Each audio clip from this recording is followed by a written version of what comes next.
ඒ විතරක් නෙවෙයි අපි විශාල වෙහෙසක් දරන අධ්‍යාපනයේ අපේ දුවා දරුවන්ගේ ඉදිරි පිම්ම ගන්න තියෙන අපිට අධ්‍යාපනයේ අද මේ අධ්‍යාපනයේ දෙමව්පියන්ටත් බරක් දරුවන්ට පීඩාවක් බර කන්ද තරංගය පාසල් යනවා ආයේ ටියුෂන් යනවා ආයේ රැයත් පන්ති නිදා ගන්න වෙලාවක් නැහැ සෙල්ලම් කරන්න වෙලාවක් නැහැ පවුලේ ඇත්ත සතුරු ස්වාමීන් ඉන්න වෙලාවක් නැහැ යන්ත්‍ර වගේ දරුවෝ අපි එදා කිව්වා මහාචන්දදී මේ අධ්‍යාපන ක්‍රමය වෙනස් කරනවා කියලා අන්න අපි අධ්‍යාපන ක්‍රමය වෙනස් කරනවා එළබෙන ජනවාරි මාසේ ඉඳන් 6 පන්තියටත් පළවෙනි පන්තියටත් දරුවන්ට බරක් නොවන නව විෂය නිර්දේශය අපි හඳුන්වා දෙනවා.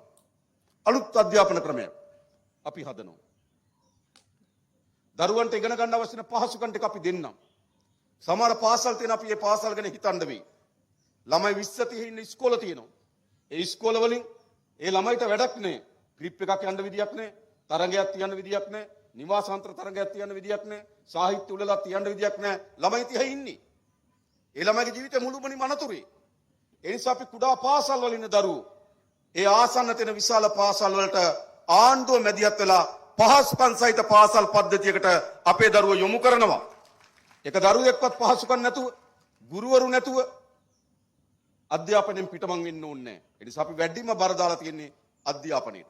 අද අපේ දෙමව්පියෝ තමගේ දරුවන්ගේ අධ්‍යාපනය වෙනුවෙන් දරන වැය බර වැඩි ඒක අපි අඩු කරනවා. ඊළඟ විශාල වැඩසටහනක් අපි හදලා තියෙන අපේ ප්‍රවාහන සේවය. අපේ බස් හොඳ බස් නෙවෙයි තියෙන්නේ. මේ කන්තලෙන් නැගලා කොළඹ ගිහිල්ලා බස් එකේ આવොත් මොකද වෙන්නේ?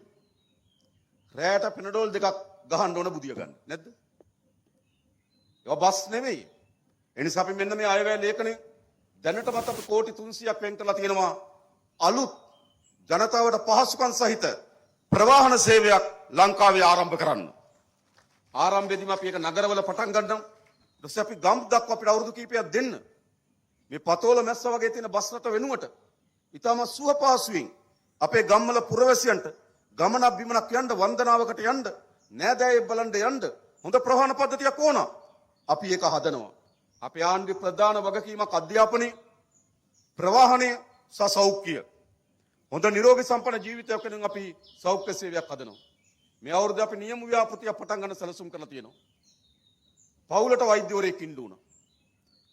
දකින කෙනා ගාවට හම්බෙන දොස්තර ගාවට ගිහලා බෙහෙත් ගන්න ඕනේ නෑ.